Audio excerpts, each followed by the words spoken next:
आचार्य श्री पंकज जोशी जी के पेज में आपका हार्दिक स्वागत एवं अभिनंदन है।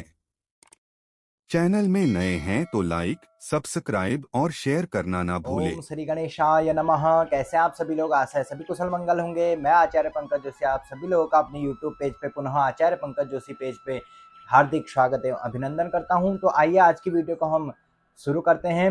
आज का जो विषय होने वाला है वह होने वाला है धनतेरस के बारे में, है ना, जिसे हम धन त्रयोदशी के नाम से भी जानते हैं। तो आइए आज की वीडियो को हम शुरू करते हैं।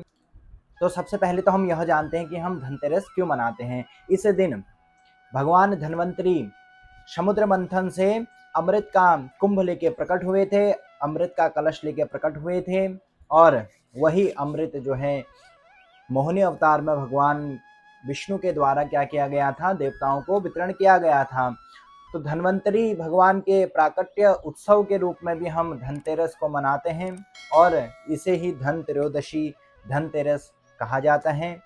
तो आइए आज जानते हैं कि धनतेरस कितने तारीख को है, धनतेरस पूजा का शुभ मुहूर्त क्या है, धनतेरस के दिन हमें किन किन शुभ चीज़ों को खरीदना चाहिए और किन किन चीज़ों को हमें नहीं खरीदना चाहिए। सर्वप्रथम तो आपको यह बता दें कि जो धनतेरस की, धन त्रयोदशी की तिथि है वह है 18 अक्टूबर 2025। 18 अक्टूबर 2025 को धनतेरस का पर्व मनाया जाएगा। धनतेरस के दिन यक्षों के राजा कुबेर की पूजा होती है, साथ में माँ लक्ष्मी की भी पूजा होती है। तो आइए सर्वप्रथम हम यह जानते हैं कि धनतेरस का पूजन शुभ मुहूर्त क्या है। तो जो धनतेरस पूजन का शुभ मुहूर्त दिया गया है वह दिया गया है सायंकाल 7:17 से 8:19 तक। तो यह लगभग 1 घंटा 2 मिनट की जो अवधि दे रखी है वह धनतेरस के दिन पूजन का शुभ मुहूर्त दिया गया है।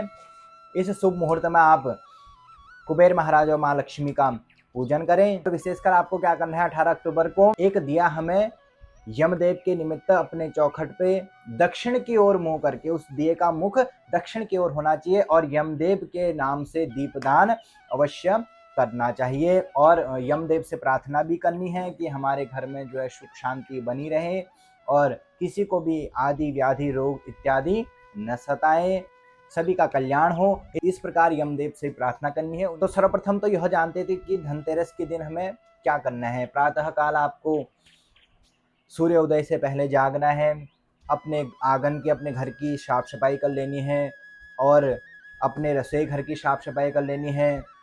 जो आपका पूजा घर है, जहाँ मंदिर आपका है, वहाँ आपको स्वच्छता पवित्रता साफ सफाई कर लेनी है। तत्पश्चात जो है स्नान ध्यान करके आपको प्रातः काल की पूजा करनी है। तो आइए अब जानते हैं कि हमें धनतेरस के दिन क्या चीज़ खरीदनी चाहिए और क्या चीज़ नहीं खरीदनी चाहिए। कहा गया है कि 7 चीज़ें तो मुख्य धनतेरस के दिन खरीदनी चाहिए। अगर 7 चीज़ें आप नहीं खरीद सकते हैं तो उसमें जो है 1-2 वस्तुएं आप अवश्य खरीद लें। सर्वप्रथम तो कहते हैं कि धनतेरस के दिन सभी लोग कहते हैं कि सोना चांदी खरीदो, है ना, वो तो सभी लोग सामर्थ्य के अनुसार खरीदते ही हैं। अब विशेषकर हम यह जानते हैं कि धनतेरस के दिन क्या खरीदें। धनतेरस के दिन सर्वप्रथम हमें खरीदना है क्या, झाड़ू। हमें झाड़ू ले लेना है। झाड़ू को विषम संख्या में धनतेरस के दिन खरीदा जाता है, जैसे 1 हो गया, 3 हो गया, है ना, 1 हो गया, 3 हो गया, 5 हो गया, ऐसे विषम संख्या में झाड़ू खरीदना चाहिए। उसके बाद दूसरे नंबर पे हमें नमक खरीदना चाहिए। तीसरे नंबर पर कहा गया कि शंख उस दिन खरीदना चाहिए। चौथे नंबर पे बताया गया कि सफ़ेद मोती उस दिन खरीदना चाहिए। और 5वें नंबर पे बताया गया कि पीतल की बनी हुई वस्तुएं उस दिन खरीदनी चाहिए। पीतल की बनी वस्तुएं उस दिन खरीदनी चाहिए। पीतल का कोई भी बर्तन आपको उस दिन खरीदना चाहिए। छठी चीज बताई गई, लक्ष्मी जी के चरण चिन्हों को भी घर में लेके आना है। और 7वीं चीज बताई गई कि हल्दी का गांठ भी धनतेरस के दिन खरीद के लाना है। अगर आप इन 7 चीज़ों को मुख्य रूप से धनतेरस के दिन खरीदते हैं तो व्यक्ति का धन 13 गुना जो है उत्तरोत्तर वृद्धि को प्राप्त होता है। तो यह तो हमने बता दिया कि किन 7 चीज़ों को खरीदना चाहिए। तो आइए जानते हैं अब किन चीज़ों को नहीं खरीदना चाहिए। सर्वप्रथम जो लोहे की बनी वस्तुएं होती हैं वह हमें धनतेरस के दिन नहीं खरीदने हैं। काले रंग के कपड़े भी हमें धनतेरस के दिन नहीं खरीदने हैं और कांच से बने हुए बर्तन भी हमें धनतेरस के दिन नहीं खरीदने हैं महाराज। तो क्या खरीदें क्या नहीं खरीदें, हमने आपको यह विस्तृत जानकारी दे दी है और पूजन के बारे में भी हमने आपको बता दिया है। तो आइए आज की वीडियो को हम यहीं पे विराम देते हैं, फिर मिलेंगे आपको एक नई वीडियो के साथ। तब तक आप सभी स्वस्थ रहें, मस्त रहें, कुशल रहें। जय देवभूमि, जय उत्तराखंड, जय भारत।